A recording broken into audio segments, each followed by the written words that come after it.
భారీగా పెట్టుబడులను ఆకర్షించడమే లక్ష్యంగా సీఎం చంద్రబాబు ఇవాళ దావోస్కు వెళ్తారు. మంత్రి నారా లోకేష్తో కూడిన ఉన్నత స్థాయి బృందం రేపటి నుంచి 22 వరకు జరిగే ప్రపంచ ఆర్థిక సదస్సులో పాల్గొంటుంది. ఈ పర్యటనలో భాగంగా చంద్రబాబు 36 కార్యక్రమాల్లో పాల్గొని అంతర్జాతీయ పారిశ్రామిక దిగ్గజాలతో 16 ముఖాముఖి సమావేశాలు నిర్వహిస్తారు. బ్రాండ్ ఏపీని ప్రపంచ స్థాయిలో ప్రదర్శించి రాష్ట్ర పారిశ్రామిక ప్రగతికి బాటలు వేయడమే ఈ పర్యటన ప్రధాన ఉద్దేశం.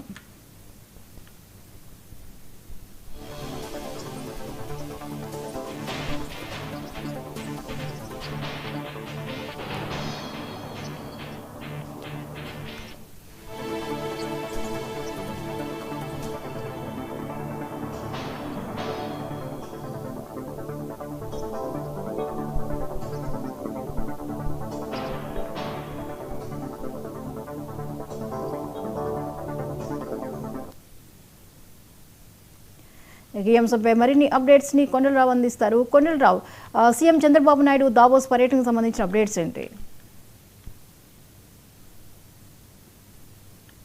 లక్ష్యంగా ఆదివారం నుంచి కూడా 4 రోజుల పాటు సీఎం చంద్రబాబు నాయుడు విద్యా ఐటీ శాఖ మంత్రి నారా లోకేష్ బృందం దావోస్ లో పర్యటించనుంది. వివిధ శాఖల మంత్రులు అధికారులతో కలిసి ఆదివారం రాత్రి 8:35 విజయవాడ విమానాశ్రయం నుంచి ముఖ్యమంత్రి చంద్రబాబు నాయుడు బృందం ఢిల్లీ వెళ్లనున్నారు. అక్కడి నుంచి జారిచ్ చేరుకుంటారు. ఈ నెల 19 నుంచి 22 వరకు అక్కడ జరిగే ప్రపంచ ఆర్థిక సదస్సులో ముఖ్యమంత్రి బృందం పాల్గొంటారు. అయితే దిగ్గజ పారిశ్రామికవేత్తలు, ప్రముఖ సంస్థల సీఈఓలు, వివిధ దేశాల ప్రతినిధులతో ముఖ్యమంత్రి చంద్రబాబు నాయుడు సమావేశమవుతారు. మొత్తంగా దావోస్ లో 36 కార్యక్రమాల్లో ముఖ్యమంత్రి పాల్గొన్నట్టు కూడా అధికారికంగా ప్రకటించడం జరిగింది. ప్రభుత్వాల మధ్య జరిగే 3 సమావేశాలు, పారిశ్రామికవేత్తలతో జరిగే 16 ముఖాముఖి సమావేశాలకు కూడా ముఖ్యమంత్రి హాజరవుతారు. 9 రౌండ్ టేబుల్ సమావేశాలు,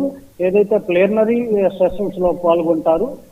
సిఎన్బిసి ఇంటర్నేషనల్ సహా వివిధ అంతర్జాతీయ మీడియా సంస్థలకు కూడా చంద్రబాబు నాయుడు ఈ కార్యక్రమంలో కూడా ఇంటర్వ్యూలు కూడా ఇవ్వనున్నట్టు కూడా తెలుస్తుంది. మొదటి రోజు ఏదైతే జారిచ్ లోని హెల్టిన్ హోటల్లో స్విట్జర్లాండ్ లోని భారత రాయబారి మృదుల్ కుమార్ తో మర్యాదపూర్వకంగా ముఖ్యమంత్రి చంద్రబాబు నాయుడు భేటీ అవుతారు. అనంతరం భారత రాయబారి కార్యాలయంలో ఆధ్వర్యంలో నిర్వహించే తెలుగు డయాస్పోరాకు హాజరవుతారు.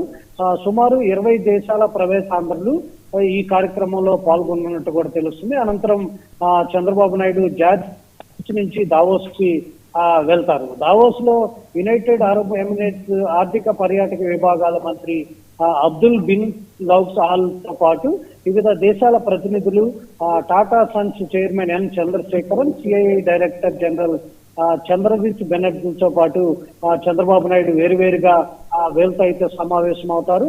ఏదైతే ఈ నెల 20వ తారీఖు India at centre geography growth AP ఎండ్వాజ్ పేరిట సిఐఐ నిర్వహిస్తున్న సదస్సులో కూడా ముఖ్యమంత్రి పాల్గొని ప్రసంగిస్తారు. ఐబిఎం చైర్మన్ సిఇఓ అరవింద్ కృష్ణతో ముఖ్యమంత్రి భేటీ అవుతారు. ఈ భేటీకి మంత్రి నారా లోకేష్ కూడా ఈ భేటీలో హాజరవుతారు. ముఖ్యంగా ఏదైతే గూగుల్ క్లౌడ్ సిఇఓ థామస్ కురియాతో పాటు చంద్రబాబు సమావేశం అవుతారు. స్విట్జర్లాండ్, ఇజ్రాయెల్ ఆర్థిక వ్యవహారాల మంత్రులు, అంతర్జాతీయ కంటైనర్ లాజిస్టిక్ సంస్థ మోలర్ మార్క్ సిఇఓతో కూడా ముఖ్యమంత్రి చంద్రబాబు నాయుడు భేటీ కానున్నారు. చివరిగా ఏదైతే ఈ నెల 21వ తారీఖు బ్లూంబర్గ్ సంస్థ నిర్వహించనున్న trillions of dollars AI movement transparent global economic sessions లో ముఖ్యమంత్రి పాల్గొని ముఖ్య అతిథిగా అక్కడ కూడా ప్రసంగిస్తున్నట్టు కూడా తెలుస్తుంది. 22న దావోస్ నుంచి జార్జిచ్ కు చేరుకొని అక్కడి నుంచి ముఖ్యమంత్రి తిరిగి అమరావతికి 23 ఉదయం చంద్రబాబు బృందం అమరావతికి అయితే చేరుకోనున్నారు. మొత్తంగా 4 రోజుల పాటు దావోస్ లో ముఖ్యమంత్రి చంద్రబాబు నాయుడు రాష్ట్రానికి పెట్టుబడుల లక్ష్యంగా ఈ పర్యటన అయితే ఉండబోతుంది. Jyothi, right, thank you Kondalarao.